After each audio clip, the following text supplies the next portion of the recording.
Welcome to the Frustrated by Your Marketing podcast.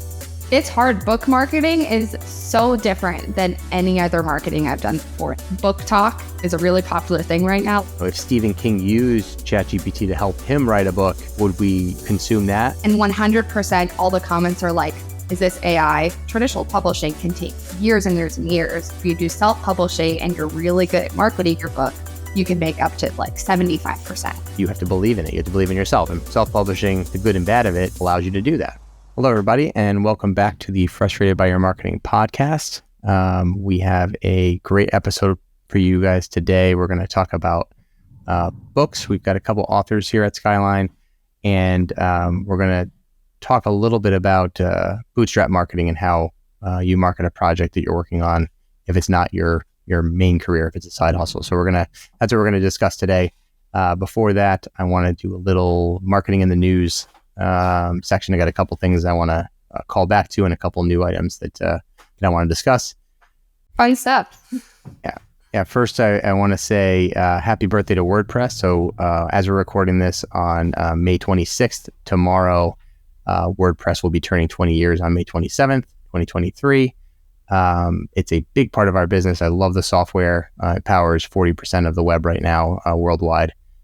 So if you're on a website, there's a 40% chance that it was designed in WordPress.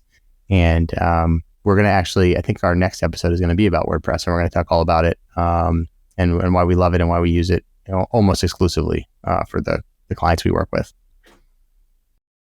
Okay, so that's one little update. Next, two little updates calling back to previous episodes. Want to let you know that my dentist, if you listen to the junk drawer episode, the junk drawer episode, my dentist did call. I got off the wait list, and so all is good there. Jim was so excited. Yeah, I'm very excited about it. I actually scheduled 2 appointments so that it won't happen to me again. So that's what I'm going to do. Smart.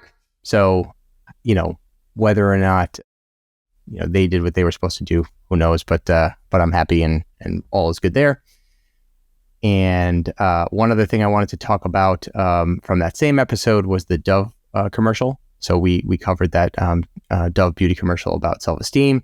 And one thing that I thought was worth noting, and we'll cover this more in future topics, is that while social media gets a bad rap, it's not the only thing to blame. So when I showed this to Sky, so true. Her first comment was that, she had a similar experience with magazines. So this was, when she was growing up, social media was not even close to being founded, and there were beauty magazines, and it was the same thing for her, just in a different way. There was no algorithm behind it, but it was still young girls. It's still there. Yeah. Right. It was still there. When I showed it to my brother, he had a similar reaction, saying, video games and chat boards and all sorts of, this problem has existed. Social media is maybe making it a little bit worse, but it's good to note that social media isn't the only bad player here, and we should, protect kids and, protect our self-esteem in general when we're on social media. That's really important. And as a final item, as we continue to talk about TikTok and possible bans, last week, I believe, Montana is the first state to ban TikTok. Well, or at least to put in legislation to ban it. It's likely going to be challenged in court. And it will. I was going to say, I think I saw that they're hoping that it'll be solved by January, is what I saw. So right. So January 1st is when it will go into law, or assuming it doesn't get stopped, which it might. They don't know how they're going to police this. The people what it would likely do is you'll still be able to, if it's only Montana, which what is more likely to do is start the waterfall of other states or the U.S. government doing something else. But if it's only Montana, you'll be able to use a virtual private network and still continue to use the software you have right now.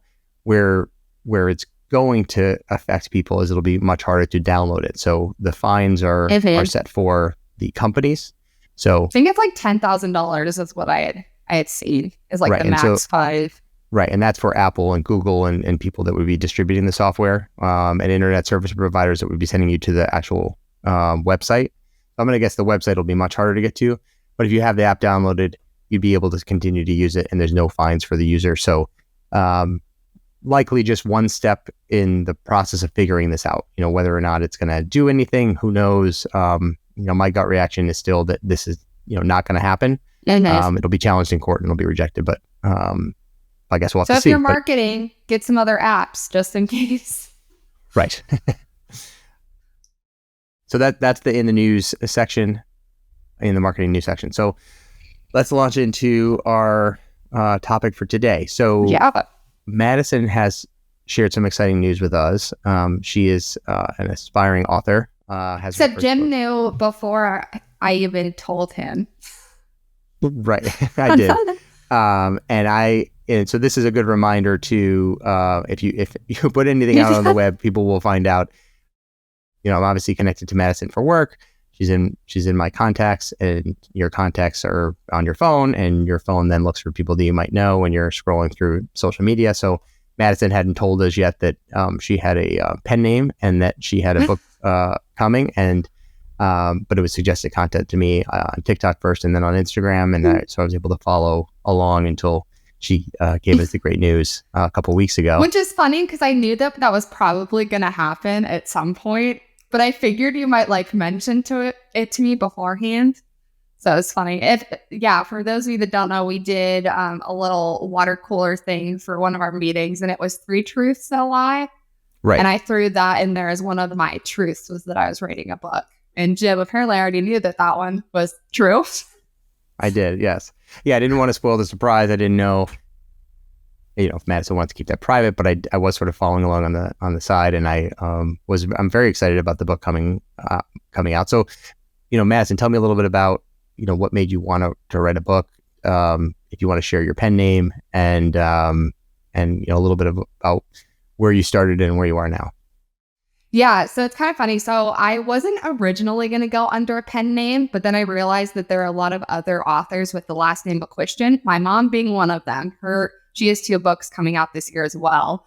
And so I was like, well, obviously, when you're an author, you want to be able to be found easily. So if you're using a last name the same as a lot of other authors, it's hard for your content to get found. So that kind of goes with SEO a little bit. And that's what I've learned through work, is you want to be easily found. And so I'm going under the pen name Madison Gray because it kind of sounds like my middle name. So if anyone was to ever say it, I'd be like, oh, they're talking to me. But I actually just ended up waking up one morning in October last year. I was like, you know what? I want to write a book. I had this whole story just form in my head in a dream. And I was like, this would be a really cool book. And I got really into treasure hunting a couple of years ago. I had read multiple books written by treasure hunters that were actual real life treasure hunts. And it's fascinating that you can think that, things that expensive can be lost for so long and there's still people trying to find them. So I ended up writing the book, The Cipher of Sons, which goes to my editor here in a couple of weeks, which is insane to say. So I'm in the editing process right now. But it was just an idea that formed, and I sat down and got it done in 6 months. So with working full time. Yeah, amazing. I love it. So how many hours would you estimate that you spent writing your book to date? Just the writing part, not the marketing part. That's kind of hard to calculate, but I do know that after work every day, I would sit down and write until 2 a.m. Oh, wow. Okay. So whenever I could, and then also weekends were a great way to do it too. So I'd sit down and literally write all day, every weekend. And the nice thing too, is there are a lot of authors that spend years and years writing novels. They're, 300 plus pages. But since I had this whole idea in my head from start to finish of what I wanted the storyline to be, I knew it was easier to just sit down and get done instead of sitting on it, if that makes sense. Okay. That's great. I love it. And so, part of what I want to talk about is the fact that Madison has this book coming out. We're going to link to her website, madisongraytheauthor.com. And from there, you'll be able to click into her social accounts. She's on Instagram and TikTok for now. There's a lot of other ones too. I'm on Clapper, Lemon8. Yeah. So Once she's I out got there. the news that TikTok might be banned, we talked here a little earlier in this episode, I was like, okay, I don't want to put all of my eggs in one basket with just Instagram or just TikTok. because you have so many different audiences on so many different platforms that I was like, okay, if I'm posting one video to something, I might as well just upload it to a bunch of different ones. That's great, and that's smart.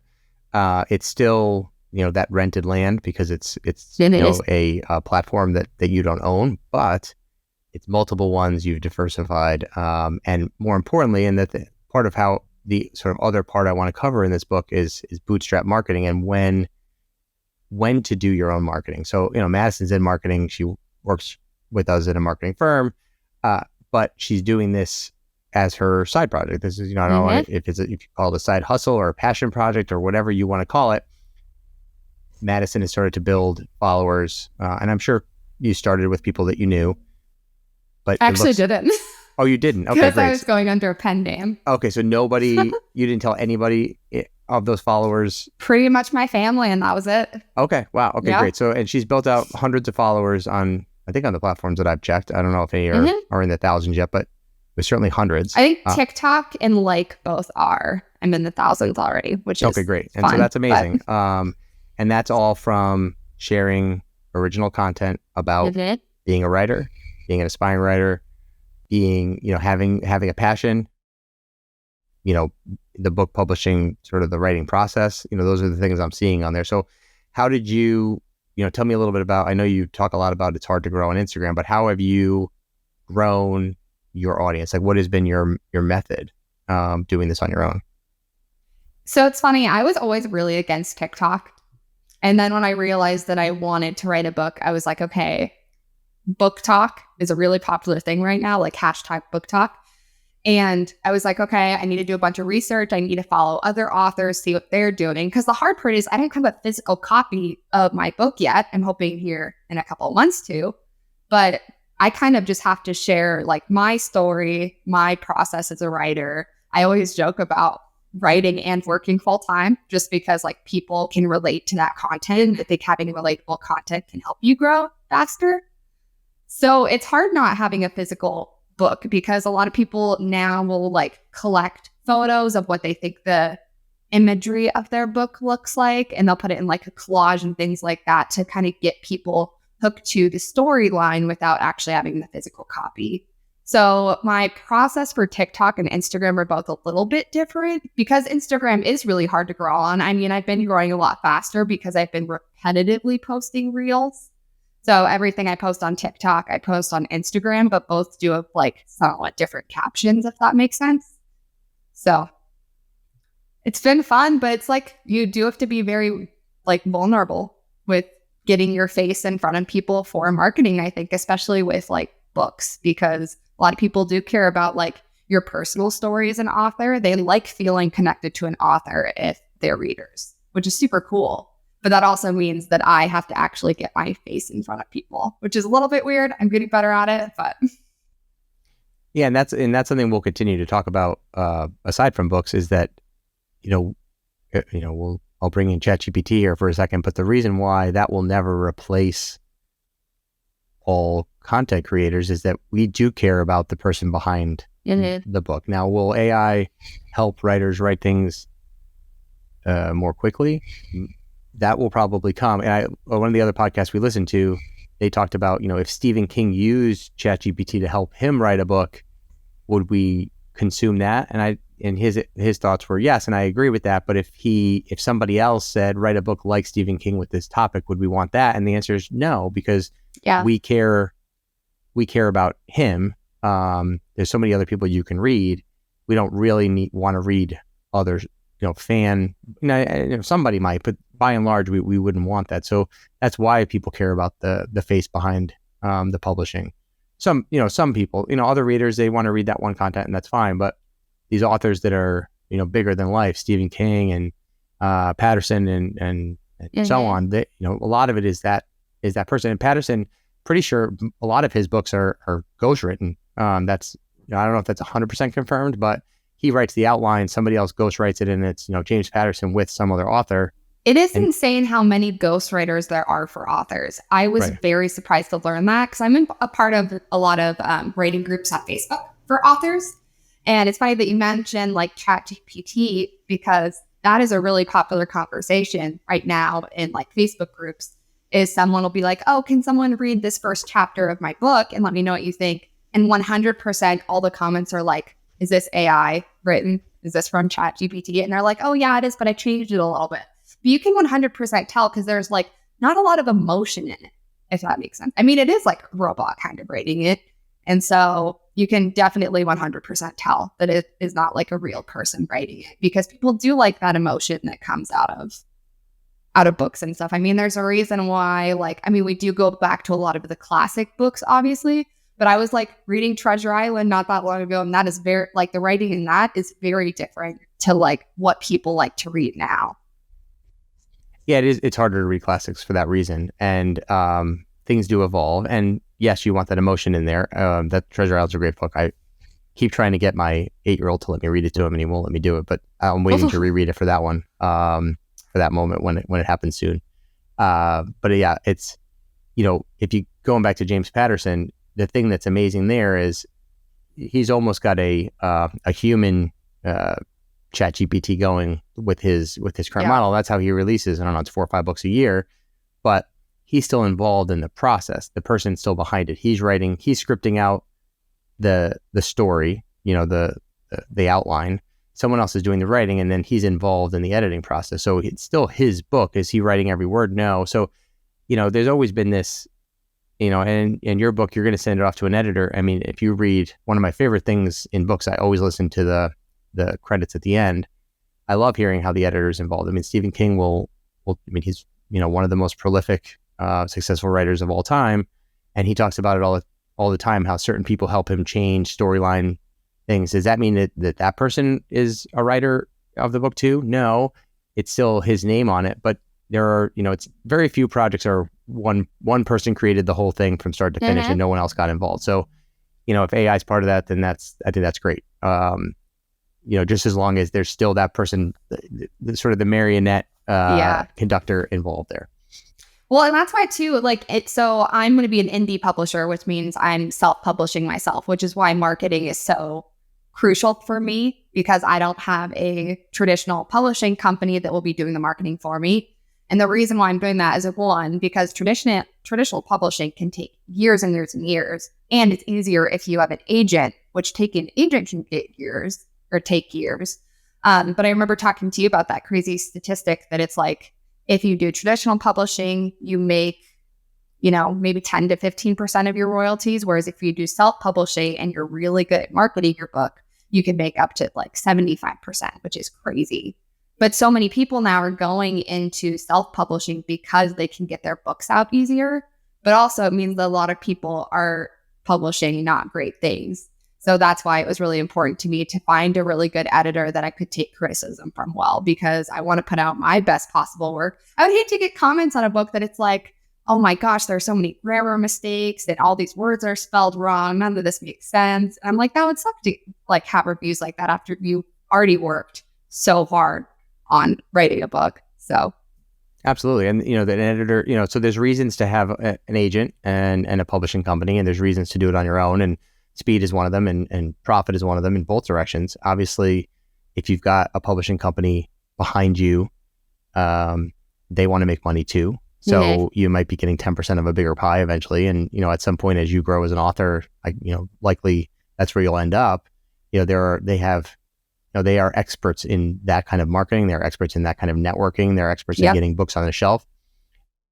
But, getting started, showing proof of work. I can do this. I can, I have written something that has sold. That, again, that goes back to that bootstrapping. You're looking for, you're looking to promote something that it's not your main job, right? And so in order to do that, you have to believe in it. You have to believe in yourself. And self-publishing, the good and bad of it, allows you to do that, which is awesome. And the fact that you're doing your own marketing allows you to do that. And this applies to books, and it applies to many other or any other sort of side hustles and projects. People will come to us and I'll have a conversation with someone who calls sort of a new business lead, and I'll hear about what they're doing. And if the conversation quickly becomes obvious that the person hasn't made any money on this project, I'll talk them out of working with us or any other marketing company, and I'll recommend that they do what you're doing. You've got to you sort of have to prove to yourself that it's going to work. You have to start bringing in profits. When you've sold your millionth copy of your book, you're going to be marketing a lot different than you are now. But the first step is to put that sweat equity in, work till 2 a.m. If you believe in it and if you like it. I mean, obviously you shouldn't be doing that if you hate it, but if you believe in your side project and if you believe in your book, people should market for themselves first. And, I always say this, that anybody can do their marketing. Marketing firms can likely do it more efficiently and maybe do it a little bit better. But a lot of it is just that, experimentation.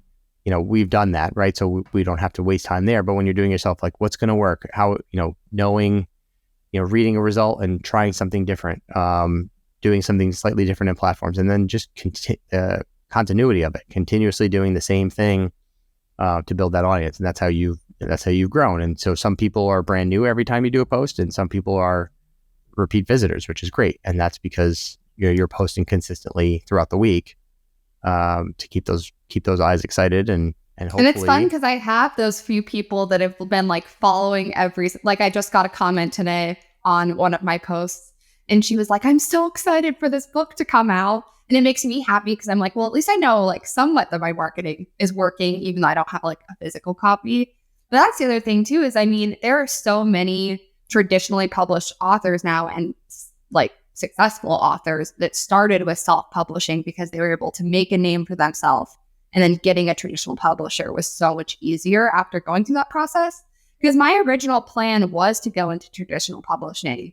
But then I was like thinking about what I kind of personally want right now and need out of like publishing the book. And I was like, what, I think self-publishing is more of my kind of route now. And there's actually a podcast I really like listening to. It's called The Shit No One Tells You About Writing. All right. Cool. And it's for people going into like the traditional publishing route, but they have so many authors on there that talk about kind of their journey into self-publishing. And a lot of them started with self-publishing first. So that's a super fun podcast to listen to. But. That's great. I love it. So you're gonna self-publish through IngramSpark, correct? Mm-hmm. And Kenya, who is our marketing manager at Skyline, she self-published through Kindle Direct Publishing. So if I understand correctly, because you told me a little bit about IngramSpark, the difference there is that will go out to Amazon as well as Barnes & Noble and other places. Allows you wholesale. But at its basic level, they're the same. So they're print on demand. The part you're paying for the physical book is going to be higher because they're going to print one at a time or a few at a time versus thousands when you're going into the traditional publishing. Right now, you said IngramSpark is free. It used to be $50, which is essentially free. To upload your book. They used to charge for revisions too if you needed to upload a new version, and now they don't do that. Okay. So I'm getting into it at a good time. That's amazing. And then Kindle Direct Publishing is also free. So if you're listening to this and if you've got something you want to self-publish and if it's something you want to put your effort behind, you can do that for, the cost is your time, right? You have to write it, you have to lay it out, and then you have to get it up there, you have to get it edited. And then you can get it up there. And then where the journey goes sort of depends on, your book and you. So in Kenya's example, her book is called The Little Thoughts Inside. She self-published through Kindle Direct Publishing. It was up for a little over a month, I think, maybe 2, I'm not sure. And then she found a wholesale distributor, DeVore's Publications. So The Little Thoughts Inside, they took over that, and it'll be re-released in July. You can actually pre-order it now. We'll put a link for that. It's okay. They went through an editing process. It's been over a year of it being down, but her doing that direct publishing allowed her to get to this point where she's able to, was able to get somebody to believe in it, to put their time and effort behind it, put their marketing behind it. I was talking to her this morning and she was excited, or maybe shocked to see that it's already available for pre-order on Target.com.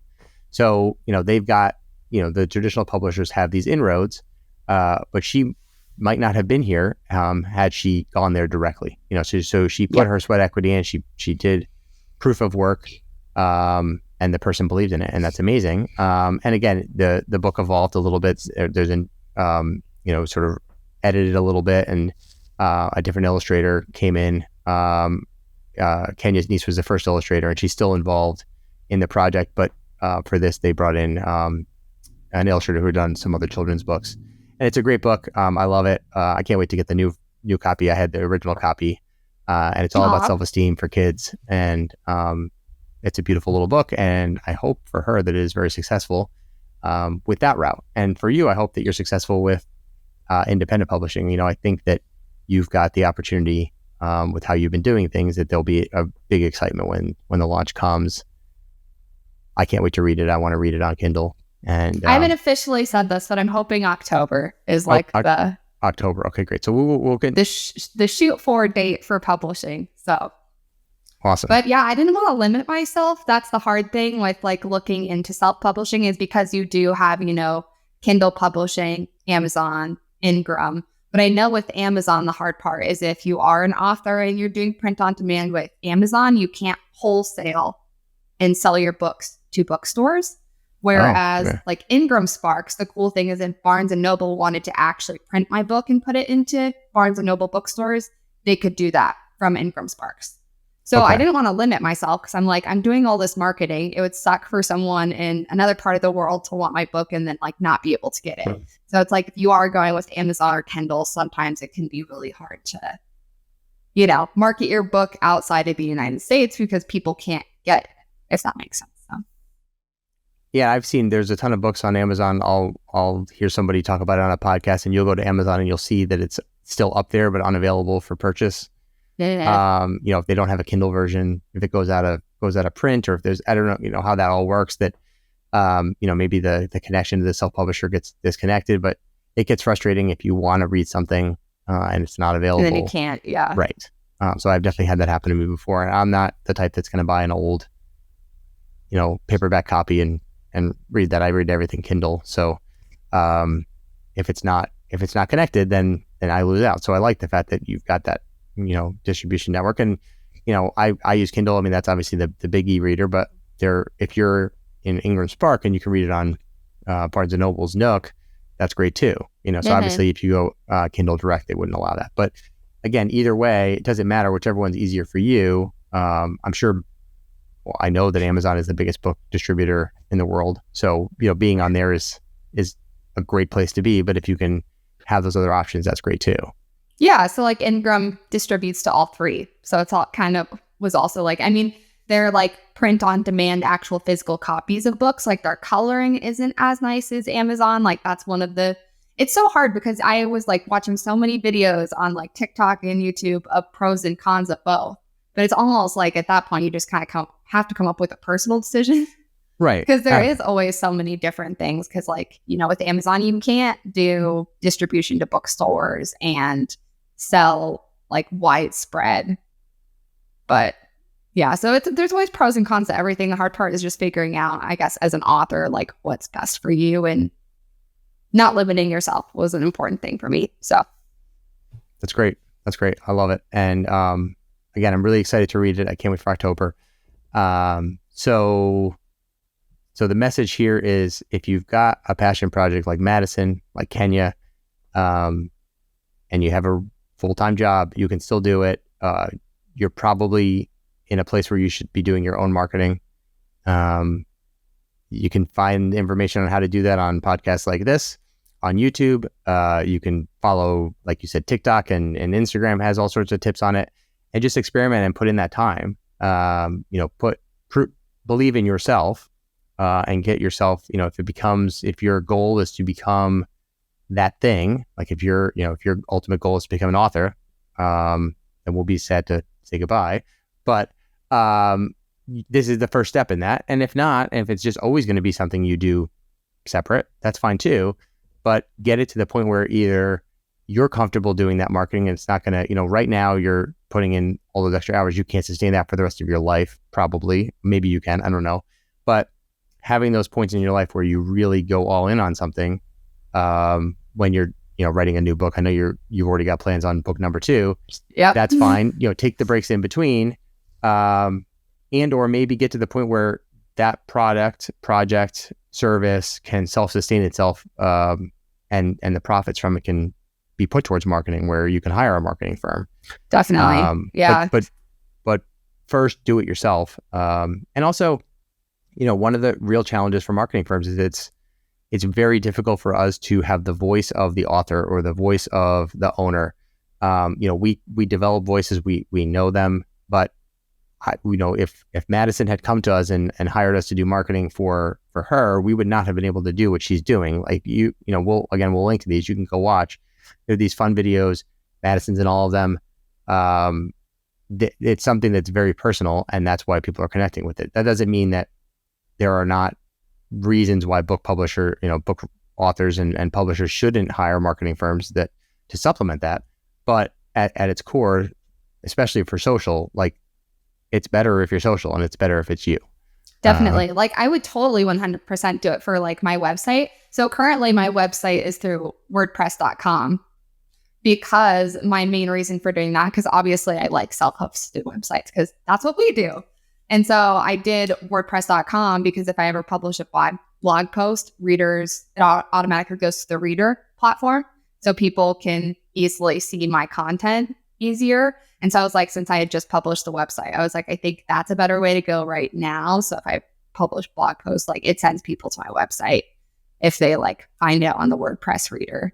And that's another thing too, that I was really focused on SEO when I first started, because I was like, okay, if people type in my pen name, which is Madison Gray, obviously, if you type in Madison Gray author, I'm already popping up, which is super cool and that's really nice, because I've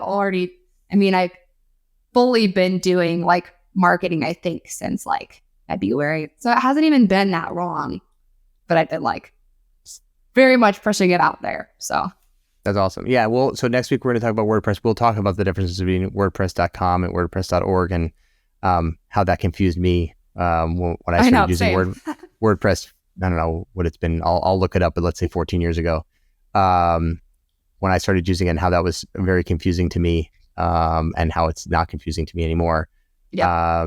And what the differences are, and why you would choose one over the other, because there are reasons. And I do really obviously now not like WordPress.com, because I don't have as many, and like you said, we'll talk about that next week, but not being able to do as many things as you want to, and having with WordPress.org, having more flexibility with your design choices. So that's one thing that's been frustrating, but at the same time, I'm like, okay, it'll be easier to get my content out there for a little while until I decide to make the switch. But right, and you can pretty easily switch from one to the other, which is nice. Okay, so again, congrats to Madison in advance. Congrats to Kenya. We're going to put links to Madison's website, to Kenya's pre-order site for the little thoughts inside. Madison Gray, the author, is Madison's website, and we'll have the social links as well. The book is The Cipher of Sons, coming out, sounds like October. Hopefully October. Which will be perfect pre-holiday. So great. And Christmas gift it's idea. a full circle year from when I started the book too, which is cool. Awesome. So. That's great. I love it. And Madison, keep us up to date as we go, as things go, how things are going with the editor. And I want to check back, because again, we certainly don't know everything about marketing. I don't think anybody does. And this is something different. We've never. It's hard. Book marketing is so different than any other marketing I've done before. And it's because readers especially are people who read all the time. It takes a little bit more to kind of get to them. Yeah, absolutely. And I'm sure you're going to learn a lot about Goodreads, and you're going to learn a lot about, other ways to, book groups. And, there are things you're going to find out that I'm going to be interested to see, that I haven't heard about at all. I mean, I'm active on Goodreads, but there are probably other ones that I haven't even heard about, and that's owned by Amazon now, I think. So, it's in that network, but yes, it is, because now Amazon pulls reviews from Goodreads to Amazon. There are a lot of authors that are very much not happy with that right now. Oh, really? Interesting. Okay. Yeah. I actually love Goodreads. I think it's great. But yeah, so I want, keep us up to date as you're learning about it, as you're doing it. It's just great to hear when someone's marketing for themselves too. And I'm just curious about the journey as you go through it. So keep us up to date. Yeah. And thank you everyone for joining us today. I think this was a good episode. Next week, we are going to talk about WordPress and it'll probably be like an overview episode about WordPress, everything, the history of it, the different ways to use it, why it's so successful versus some of the other platforms like Squarespace and Wix, which are also successful, but just in different ways.